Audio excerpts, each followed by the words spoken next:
It is No Pucks Given. Hi, I'm Dan Kingerski on the Pittsburgh Hockey Now platforms. We are recording this Saturday afternoon, December 28th, in Stroudsburg, Pennsylvania. Why Stroudsburg? Well, real simple.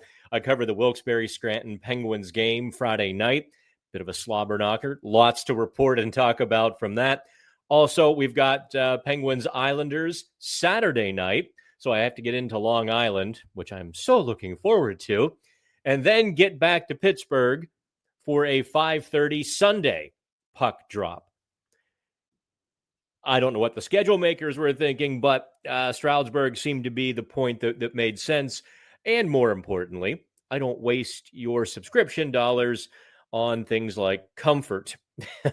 The Stroudsburg Hotel, lovely as it is, about 1/5 the cost of any hotel on Long Island this week. So, yeah, it just made sense to drive in, drive out, and on Sunday morning, get back home and get to it. So here's what's on the No Pucks Given podcast. No guests per se this week, but we've got some real good insights from Wilkes-Barre coach Kirk MacDonald. Asked him about Rutger McGroarty, what he needs to improve. And you'll hear like a real hockey answer from MacDonald. He kind of got into the weeds. Some of you may appreciate it. Some of you may ask, what in the hell did he say? Well, you'll have to decide for yourself. But we also, Tony Andrikaitis, who covers the AHL very well, asked about the kids line, because there was a couple of us there having the conversation with Kirk. And the kids line is the line you're waiting for. That's Tristan Broz in the middle with Rutger McGroarty and Ville Koivunen on the wings. I also asked about Philip Kral. We had a couple requests to talk about him when I was up there on my scouting mission on Friday night, but it became apparent very quickly whether or not he was requested by some readers. I had to write about him. He's 25, so essentially he's aged out of prospect territory, but there was a lot to like, and we'll get into that. And I think you'll hear MacDonald's, the tone in his voice was really telling. And he went, oh, geez, he's been really good, and really got into it. Also, we talked with Michael Bunting on Monday, which was the last practice there before the break. And the reason for that kind of goes hand in hand with the type of game the Wilkes-Barre Penguins played Friday, against Lehigh Valley. Quick rewind. Last weekend, the Baby Pens and Baby Flyers went at it. Coaches screaming on the bench, nearly a brawl, 120 or 130 penalty minutes. It was, you saw it all over the sports shows for a few days. So last night, Friday night, was the first game between the WBS Penguins and Lehigh Valley. It didn't disappoint. Thundering hits, really heavy. I thought it was a great moment, or a great game, to really see the Penguins prospects under fire. See what they had, in the heat of that kind of game, who turtled, who stepped up. But I think the results were generally pretty positive. Also, I got chirped by Tristan Broz after the game. I'm getting chirped by rookies now. But he looked at me and said, hey, we won a game with you here. The backstory of that is a few years running now since I've started making the trek to Wilkes-Barre. It seems I bring the worst luck and worst games with me. From last year's playoff hosing, in which the referees mind-bogglingly made some calls against the Penguins and allowed a goal that was obviously high-sticking. Even the Flyers had stopped, and et cetera, et cetera.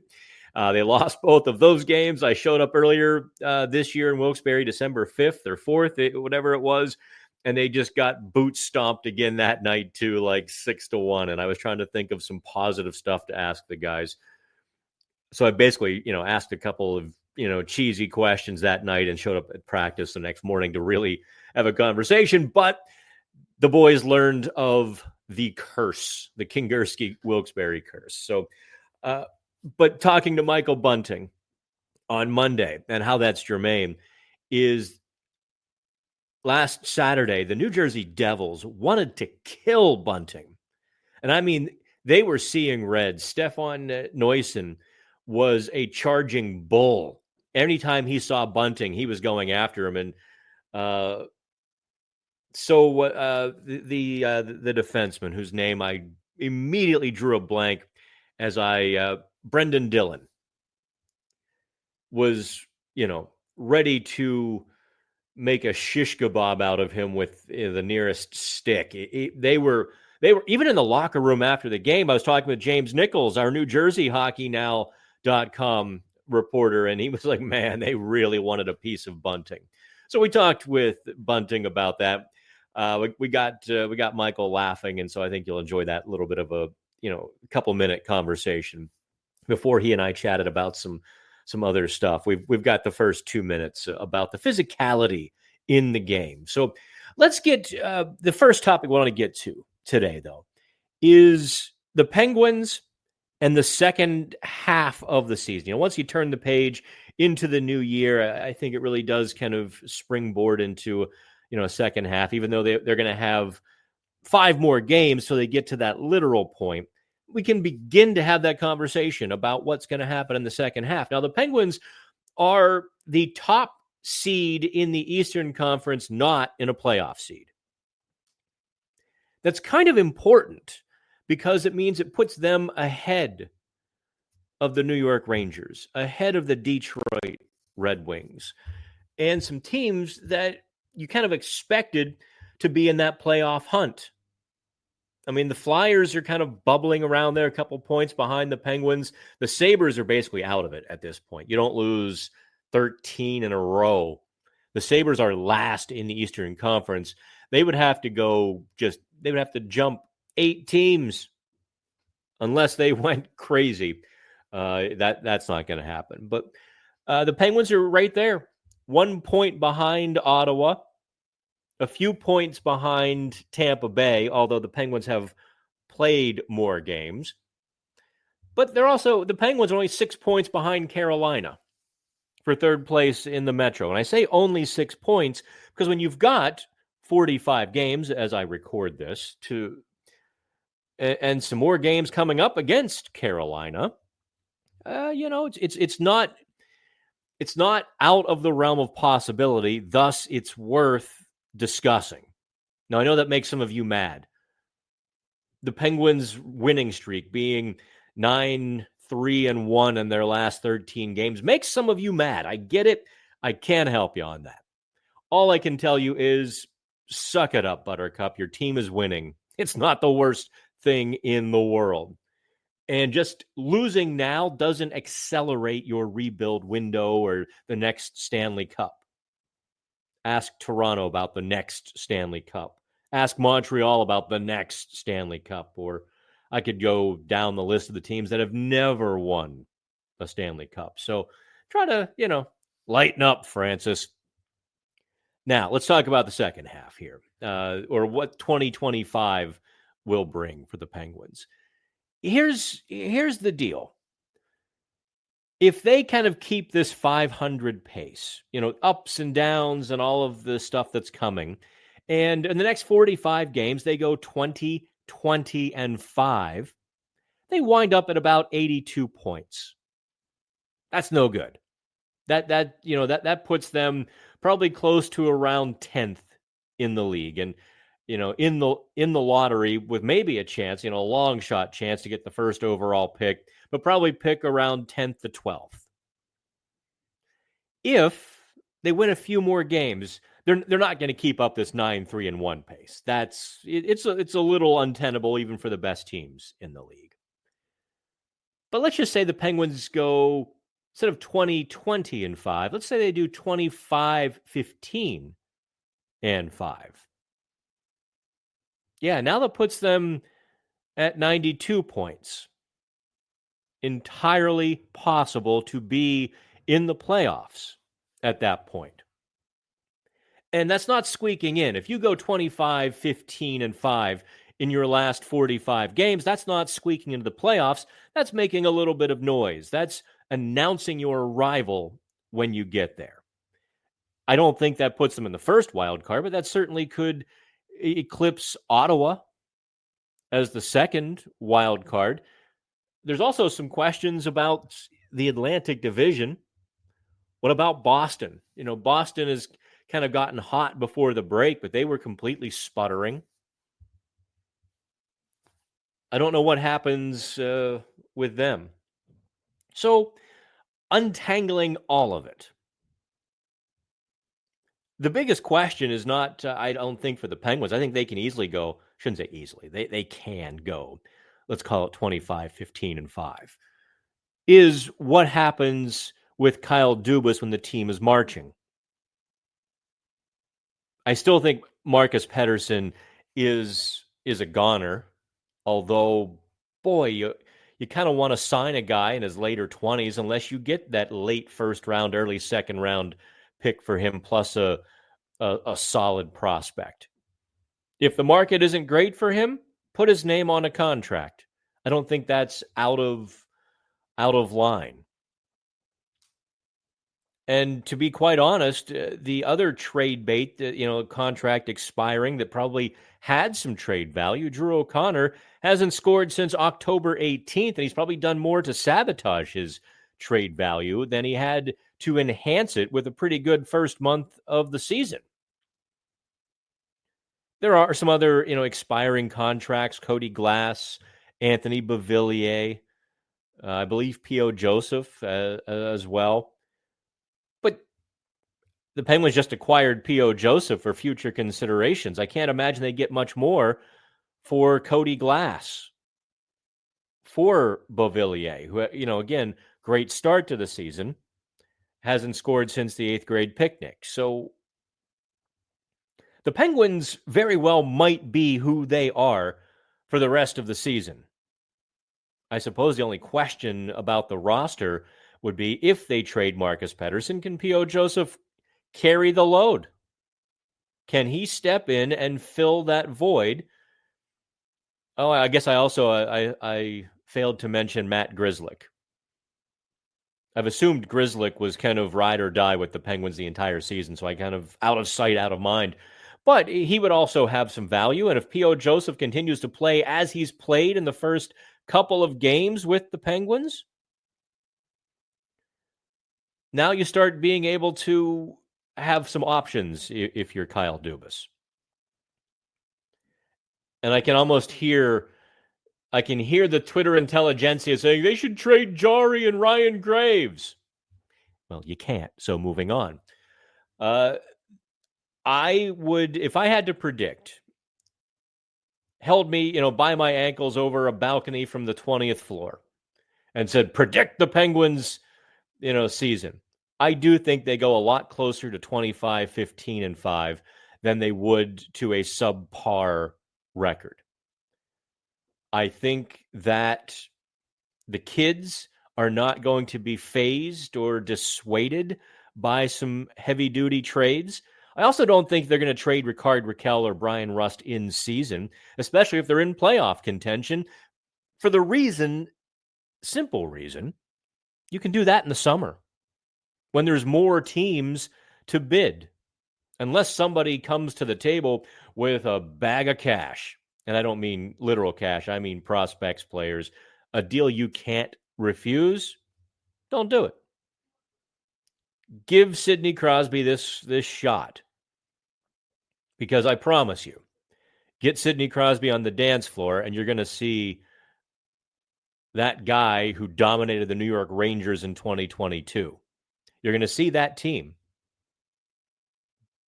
I suppose they have to get there, and they have to go at least 25, 15, and 5 to do so. So that's just a little table setting, I suppose. Let's get into the fun stuff here. Do you want to talk with? I guess we can table Michael Bunting for the second half or the end of the show. Let's get into the prospects, shall we? Rutger McGroarty is doing the work necessary. I didn't get a chance to talk to him Friday night, unfortunately. He was doing an autograph session that was supposed to last 20 minutes. That was 9:45 to 10:15. At 10:45, I finally called it and said, you know what? Let the fans enjoy it. He was still up there talking with the fans, signing autographs, long past his designated time. I think McGroarty is that kind of guy. He's enjoying the spotlight a little bit, or he enjoys being a hockey player and enjoys the fans and so forth. I think you're going to like him when he gets here. So I didn't get a chance to talk to him about him, but really didn't need to.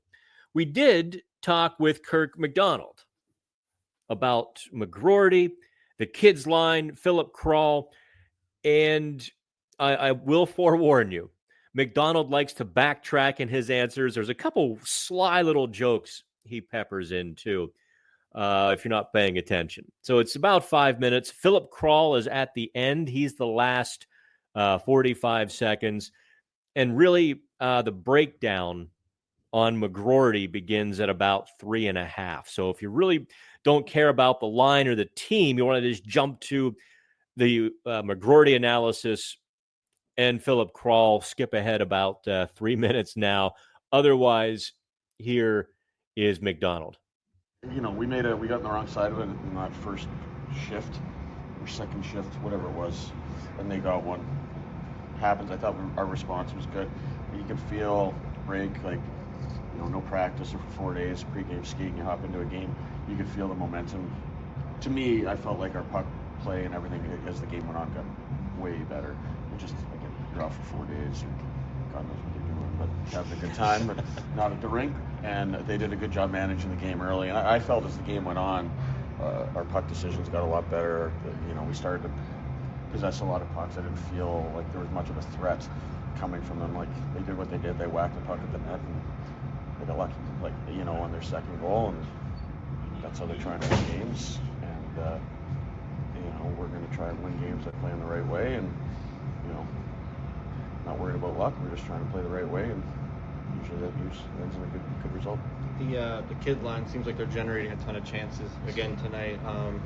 Just what is it about those three? I mean, it's 3 first-year guys here in North America. What about them? Yeah, it's funny. Like, obviously, Rut and Broz are rookies out of college, young guys.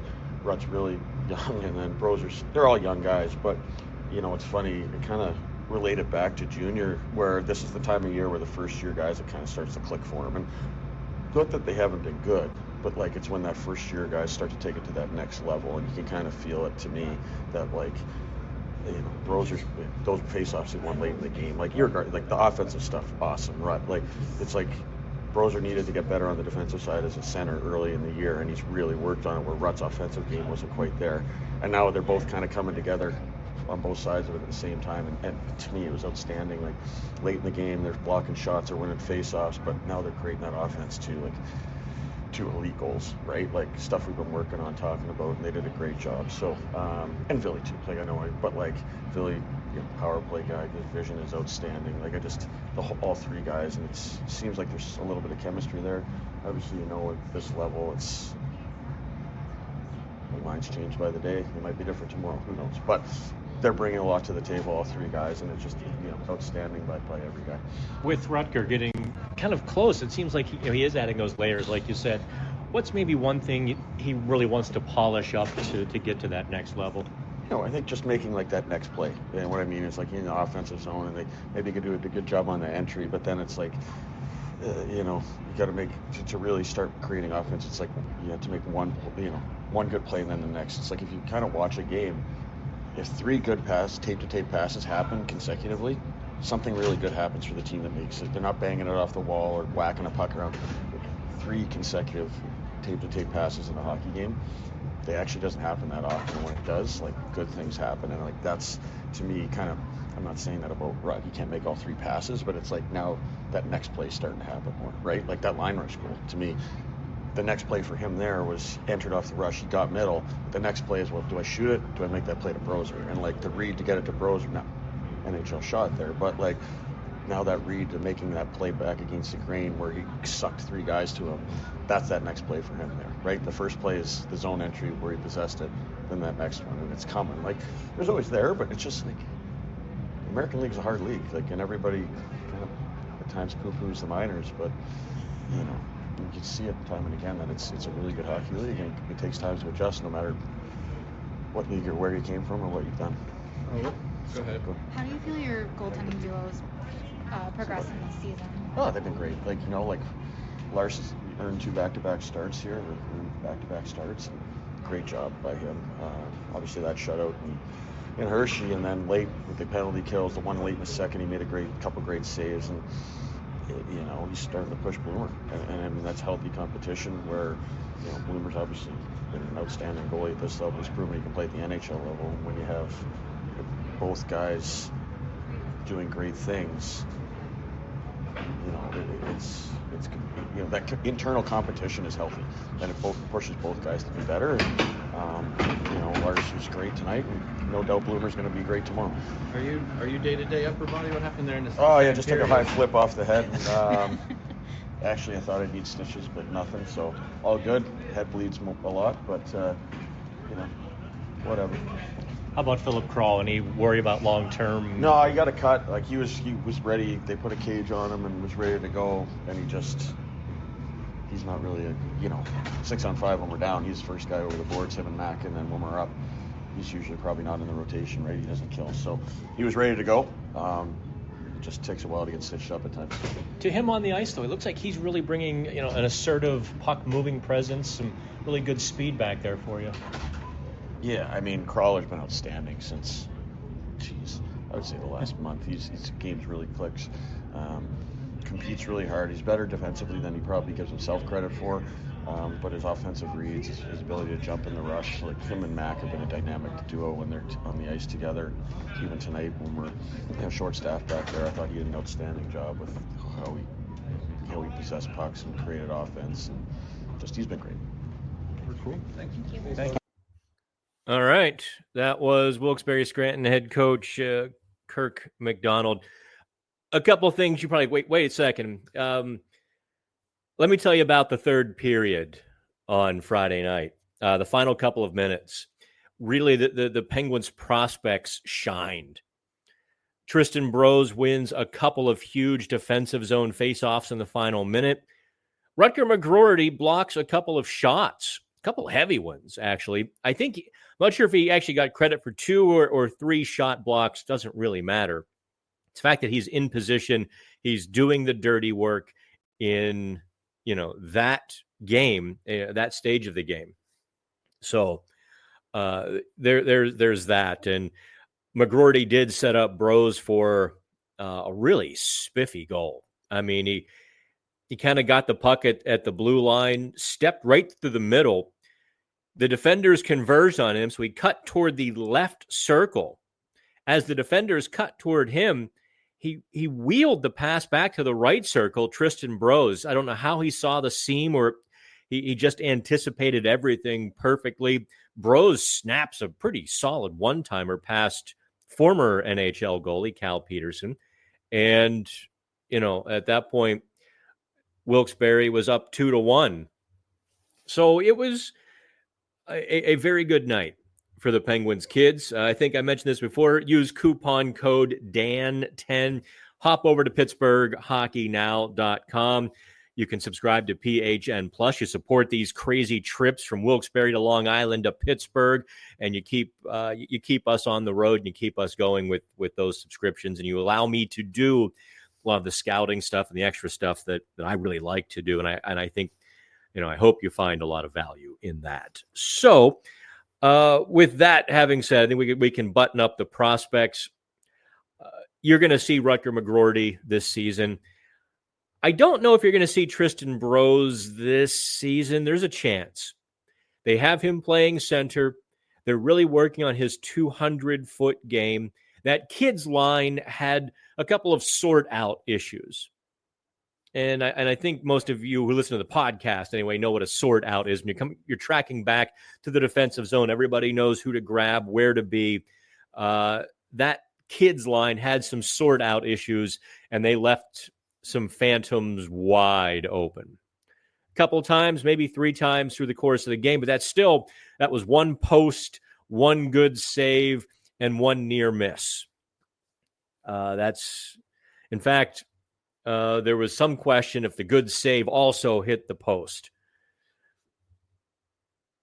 I don't know. In fact, if I had to bet, I don't think you're going to see Ville Koivunen this season. He's got a lot of work to do. He's slick. He's got the offensive skills, but there's still the confidence aspect, right? Has to come a long way. He has to really start to assert himself within the game. He can blend into the background way too easily and for far too long. To that point, though, as you heard MacDonald say, this is the time of year when the first-year guys start to get it, and there's a clear elevation and progress with Broz, with McGroarty, but also with Krall, now that he's acclimated to the new team and new surroundings and all of that, spent last year in Europe, coming back over. There's a bit to like about the Wilkes-Barre Scranton Penguins, who are now 17-8-1, and right there at the top of that Atlantic Division, which includes Hershey. I don't know if Hershey is 2-time defending champion or if they lost in the final and then won in the final last year. But either way, they're just a perennial power. Every AHLer wants to play in Hershey, so to keep pace with them and do it with Rooks. That's a positive sign for sure. So let's talk a bit about Michael Bunting here. 11 points in his last 11 games. That's 5 goals, 6 assists in 11 games. Okay, the Penguins have some hotter players, believe it or not. Brian Rust has 19 points in his last 13 games. Crosby has 18. Despite only having 2 goals, Crosby's stat line the last 13 games looks kind of silly. 2 goals, 16 assists.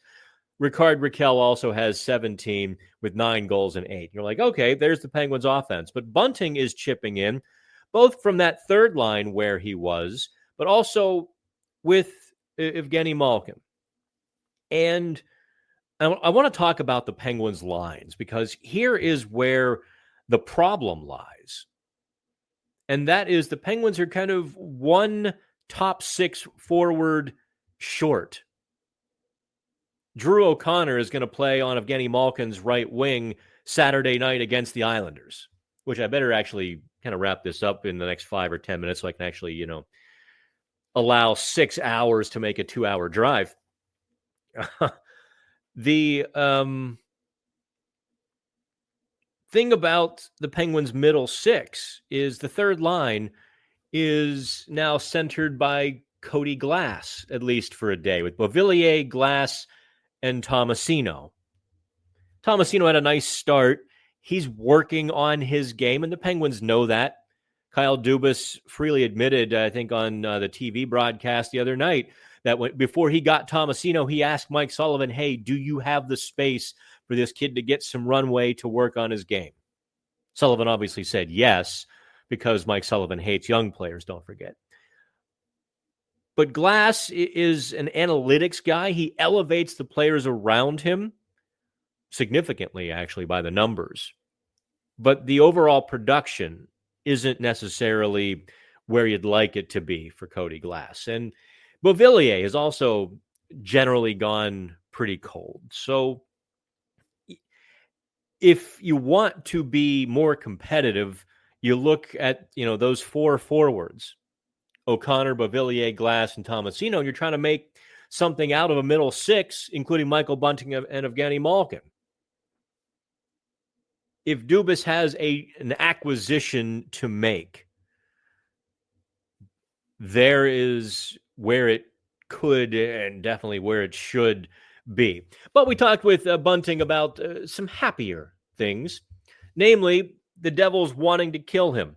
And namely, the New York Islanders tonight will probably be chasing number 8 around with some ill intent as well. So here's just a a couple minutes of me and Michael Bunting in the locker room. Was there a point when you realized during the game, like, I really have these guys? Like, I'm under their skin? No, I don't think there was a point in the game. I think I was just kind of playing my style of game, kind of getting in their face, try to, disrupt anything I could. And, obviously there was emotions, and I showed at the end of the game. But, that's hockey, and that's what makes it fun. I think that's a fun part of the game is playing on the edge like that. So, yeah.